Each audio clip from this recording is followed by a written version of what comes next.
Hey, I'm John Cannell, and today on Preppy Kitchen we're making some fudgy, gooey, delicious brownies. So let's get started. First off, set your oven to 350 so it's nice and hot, and you're gonna wanna grab a big bowl and melt 1 cup of unsalted butter in there. That's 226 grams. 20-second intervals, stir in between until all the butter is melted. To that butter, we're gonna add 3/4 of a cup or 75 grams of unsweetened cocoa powder.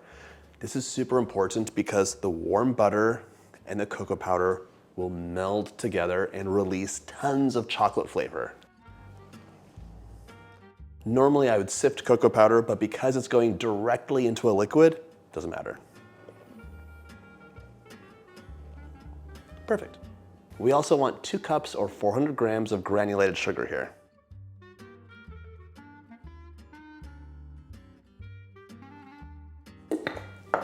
This recipe is basically a big chocolate bar that we're popping into the oven with a little bit of eggs and a little bit of flour to hold it together. These brownies will not last long, but if you're rationing them out, they'll last 3 to 4 days in an airtight container on the counter, 2 days longer if they're refrigerated, or wrap in plastic, wrap in aluminum, and freeze them for up to 3 months. Grab a whisk, scale is done, and we're gonna give this a nice mix. You want to give this a really good whisk here, but let me tell you why. If you just mix this up and stop once everything's dissolved, you'll have a delicious brownie. But we have all this sugar in here and you can see how grainy it is. What you want is to dissolve the sugar so that once your brownies bake, you get a beautiful, shiny, crackly top. That's what everybody wants to see in a brownie. And you only get that if you mix this sugar up until it's dissolved. So you could even grab an electric mixer and go to town right now. I'm photographing these brownies, so I want them to look perfect. I'm gonna use the mixer.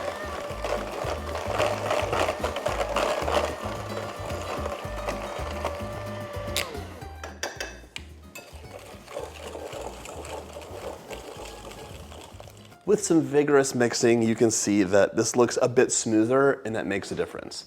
I'm also gonna mix once the eggs go in. To this mixture, I want 3 large room temperature eggs. 1, 2, and 3. And for some added flavor, a tablespoon of vanilla. For me, chocolate and salt go hand in hand, so I want 1 teaspoon of salt. If you're salt sensitive, reduce. But I think this is a nice addition. Give this a really good mix now. And by the way, if you like my videos, hit that subscribe button. There's 2 new recipes every single week, and they're all delicious.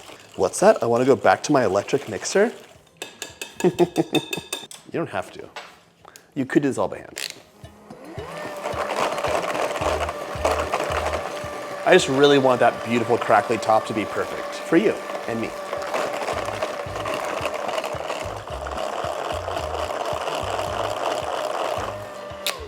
Finish mixing that by hand. Okay, and now you can see I have a beautiful smooth, it doesn't even look grainy. It's still grainy because there's a lot of sugar in here, but it's so much smoother than before, and you will notice the difference once this comes out of the oven. To hold everything together, I want 1 cup or 120 grams of flour. That's just enough to give it some structure, but I don't want it to interfere with the fudginess. You know, brownies come from America. They're an American invention. 1893, the Palmer House Hotel in Chicago, the first brownies were recorded. And then from there, they gained popularity. Who doesn't like a fudgy, amazing, melt in your mouth, decadent chocolate treat? We're using 1.5 cups or 270 grams of chocolate chips.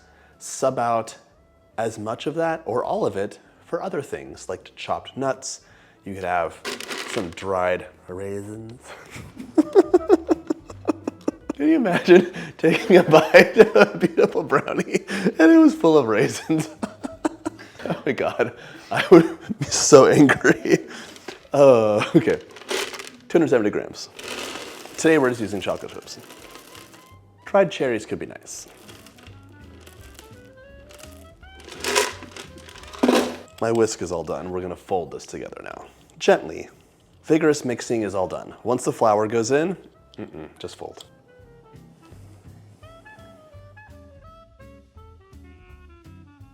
Mix this together gently just until the flour disappears and your chocolate chips have been distributed evenly. Perfect. Now, let's grab our 8x8-inch baking tin and get to work. Today we're using an 8x8-inch. It's my favorite, but you could use a 9-inch round cake tin, same bake time, or use a 9-inch square, which will give you a thinner brownie and it'll bake 5 to 10 minutes faster. If you want to make a big batch of brownies, use a 9x13, double the recipe and increase the bake time 5 to 10 minutes. Give us a nice fold. Trim 4 of those exterior folds.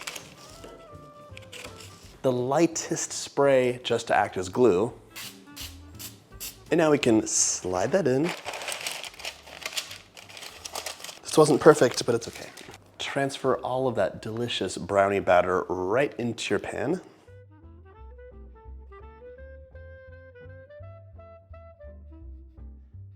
Use an offset and just spread this out into a nice even layer. If you want, you can top with more chocolate chips, but I worked too hard to get a beautiful crackly top, and I will not mar it with more chocolate. There we go.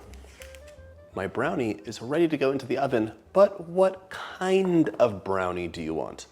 For me, I like a fudgy, dense, like molten brownie. Barely holds together. 35 minutes of bake time. If you want a little bit drier, still fudgy in the center, and a little bit taller, 45 minutes of bake time. And if you want it fully set and high as it could be, you'll get a 55-minute bake time. You're gonna really cook it through. Everyone's oven is slightly different, by the way, so one, I encourage you to get an oven thermometer. You'd be shocked how different it is from the number you read on the screen to what the actual internal temperature is. But know your oven and just move things around accordingly. We're gonna go for a fudgy gooey brownie, so I'm gonna pop this in for 35 minutes and I'll be right back. In you go.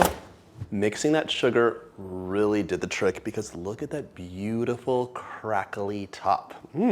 Cut this into whatever size pieces you like. This could be one personal size piece or it could be 12. I like 9. And look at that fudgy center. And just like that, they're ready to enjoy.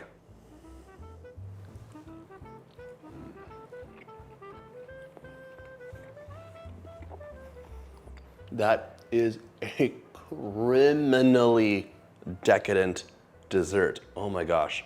It's like a chocolate bomb that just explodes and melts on the tongue. So delicious, perfectly sweet, and it is a must make for all you chocolate lovers. I hope you get a chance to make this decadently delicious recipe, and if you like my videos, hit that subscribe button and check out my dessert bar playlist.